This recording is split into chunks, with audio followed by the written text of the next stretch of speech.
So today we have a cool new tool. This is the ARK MP01 from Aliexpress. Now that denotes a lot of different things. MP reminds me of Gerber, ARK reminds me of Leatherman. It's spelled A-R-K, but this tool has an awful lot to offer, or does it? So let's go ahead and start with the plier head. And one of the really cool things about this, again, is that it does have replaceable cutters for some people. Some people won't like that, but a lot of people will. And then the plier tip, one of the things I notice, other than part of this plier tip isn't ground quite right, that's how mine came, is that it seems to be a combination between a blunt and a needle nose. So it is a little different how they have ground that tip at the end. And then also it looks like we don't have too much of a crimper at the bottom, maybe a little bit, but that's what we have. And then one of the big selling points for these will be the G10 scales or the handles right here. Now these come in a ton of different colors. So just to represent, we got orange, we got blue. These are not the same tools, but these, and then we've got a color, something similar to this.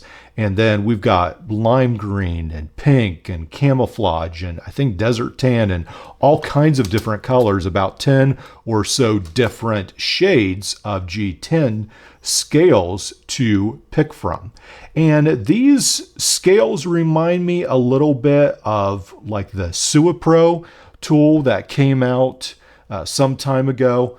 So this was almost like a Leatherman curl copy to some extent because it only has one set of outside tools.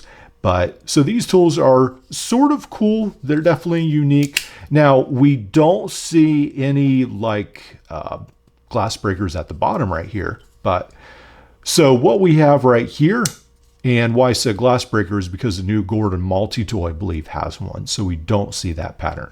What we do see is a pattern similar to a tool I just reviewed off of Amazon. We've got a different style knife right here. So these do all lock. And then we've got scissors. And again, this reminds me of those dolphin style scissors. And the one tool I just reviewed, this actually, the scissors did not cut very well at all. But I did find with this tool, they do actually cut very well. So I was pretty pleased with that.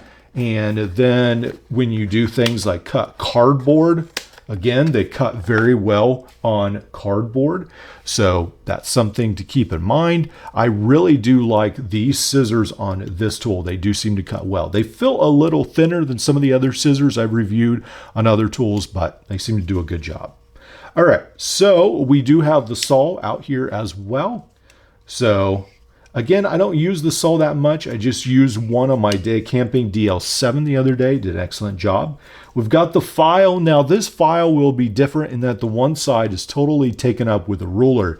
I don't think many people would be impressed with that, but it is what it is. Then we've got this. Then we've got like almost this little screwdriver nick scraper at the end. So that's different.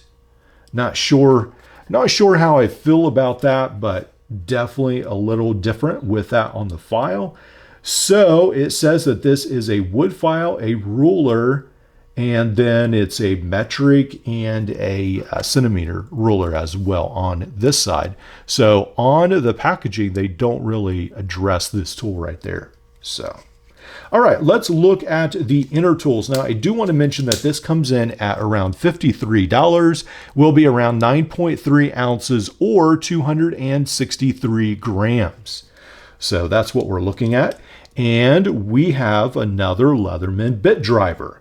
So, or style bit driver. So what we've got is we've got some wire strippers and then almost like a scraper here. Now this reminds me of very similar to the scraper that we see on like some of the Free series.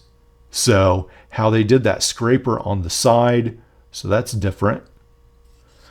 And then we do have the bit driver as well.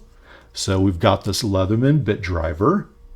And this is the same system as the Harbor Freight Gordon one, where it magnetizes to the bit driver right there, instead of the Leatherman detent system where they have like a little notch. So there's no notch in this one. It just is held in by a magnet, which I think may be superior actually. I do like that system.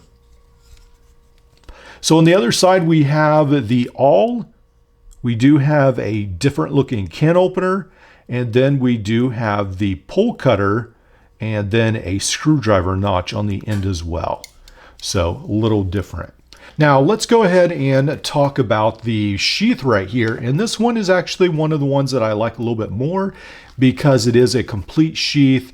You don't have holes in the side, so I like to store a lot of like small ratchets and so forth in some of these pouches. You do have a place to put a flashlight or a pen, and this one is reminiscent of like Leatherman's mutt pouch or the SOG pouch as well. So there is the molly webbing on the back.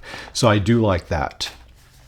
Now, as far as the functions of this tool, let's just quickly go over them. So it talks about a needle nose plier, regular pliers, wire cutters, hard wire cutters, rope cutter. And then it talks about the screwdrivers, the large bit driver, package opener, the pry tool, wire stripper, the threading needle, bottle opener, can opener, saw, the wood file, the rollers, the scissors, and the knife.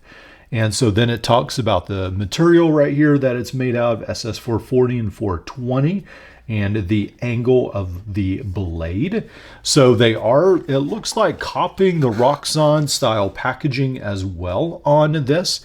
Again, this is the ARK, A-R-K, MP01. So I think to some extent this is trying to be a very cheap budget Leatherman charge style to some extent.